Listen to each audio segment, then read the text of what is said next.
தமிழ் சமூகத்தை சார்ந்தவர்கள் நான் ஒரு முறை இலங்கைக்கு சென்றிருந்த பொழுது என்னிடத்தில் ஒரு பத்திரிகையாளர் ஒரு கேள்வி கேட்டார். ரொம்ப வில்லங்கமான ஒரு கேள்வி அது. எப்படி பதில் சொன்னாலும் சிக்கல் தான். நீங்க தமிழா முஸ்லிமா இப்படி கேட்டாங்க. நான் சொன்னேன், நான் வீட்டிற்குள் முஸ்லிமாக இருக்கிறேன். என் தாயின் மணிவயிரும் நான் பிறந்த மண்ணும் நான் பேசுகின்ற மொழியும் என்னை தமிழச்சியாக அடையாளம் காட்டுகிறது. நான் முதலில் ஒரு தமிழச்சி, அதற்கு பிறகுதான் என் மதம் என் கூட வரும் என்று நான் சொல்கிறேன்.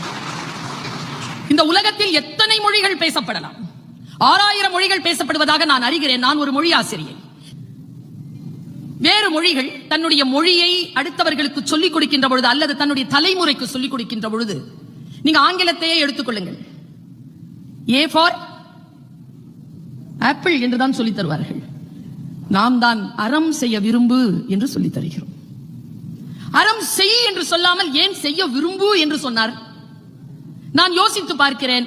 என்னுடைய அம்மம்மா இரவு நேரத்தில் வருகின்ற இரவலர்களை போஷிப்பாள்.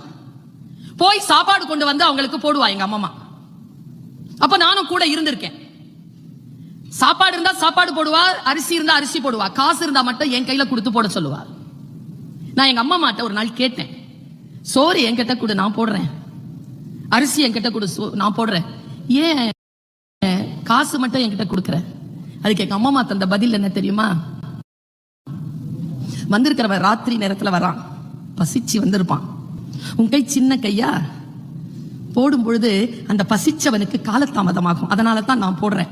காசு ஏன் கொடுக்கிறப்போ இந்த சின்ன கையில முதல்ல காசு கொடுத்து பழகு, பின்னால அரிசி போட்டு பழகுவதற்கான வாய்ப்பு உனக்கு வந்து சேரும் என்று என்னை பழக்கப்படுத்தினாள் என் அம்மா.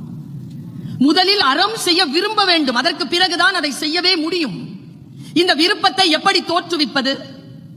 இன்றைய காலகட்டத்தில் அறம் செய்வதற்கான சூழ்நிலையை நாம் சரியாக அடுத்த தலைமுறைக்கு சொல்லி தந்திருக்கிறோமா?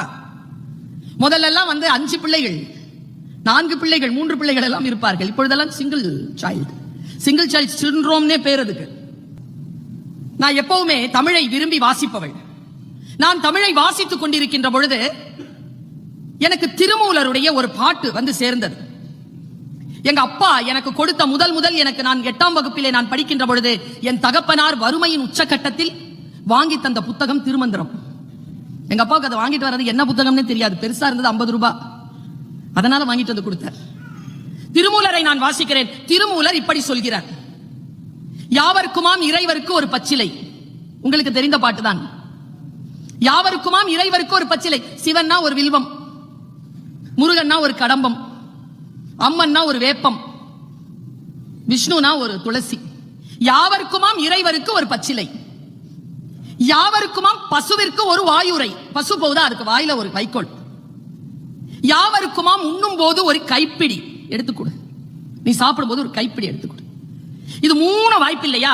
யாவருக்குமாம் பிறருக்கு இன்சொல் தானேன்னு சொன்னாங்க. அவன் குடுக்கறதுக்கு உங்ககிட்ட இலை இல்லையா, உங்ககிட்ட வைக்கல் இல்லையா, உனக்கு சோறு இல்லையா, உனக்கு கொடுக்கறதுக்கு பரவாயில்ல, அடுத்தவர்கள் மனமகிழ ஏதேனும் ஒரு சொல்லையாவது சொல்லிவிட்டு போ என்று சொல்லுவது தமிழ் மரபு. நான் ஒரு பாட்டு உங்களுக்கு சொல்றேன். அறம் செய்வோம் என்கின்ற தலைப்பில் நான் பேசிக் கொண்டிருக்கிறேன். என் வாழ்க்கையில் எப்பொழுதோ ஒரு முறை நான் படிக்கிறேன், அப்பொழுது புரிகின்ற அந்த பாட்டு காலம் போக போக வேறு விதமான விளக்கங்களை எனக்கு தருகிறது.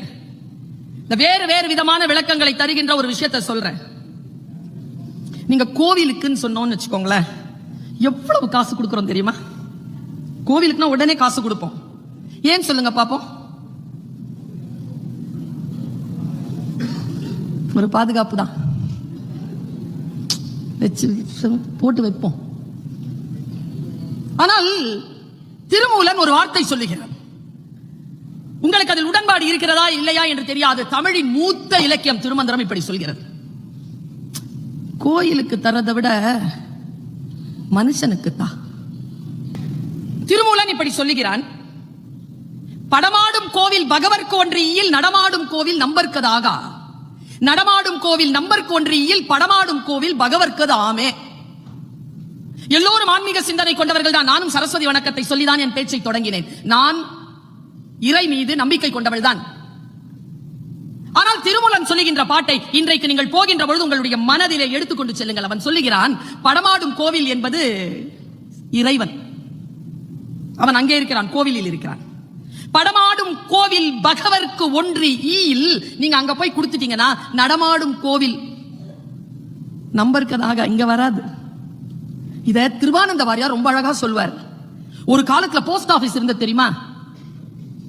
இப்ப கூட இருக்குது. இந்த இமெயில்லாம் வந்ததுல இருந்து அது ஒன்னும் பெருசா. தெருவுக்கு தெரு போஸ்ட் பாக்ஸ் இருக்கும் தெரியுமா? தெருவுக்கு தெரு போஸ்ட் பாக்ஸ் இருக்கும்.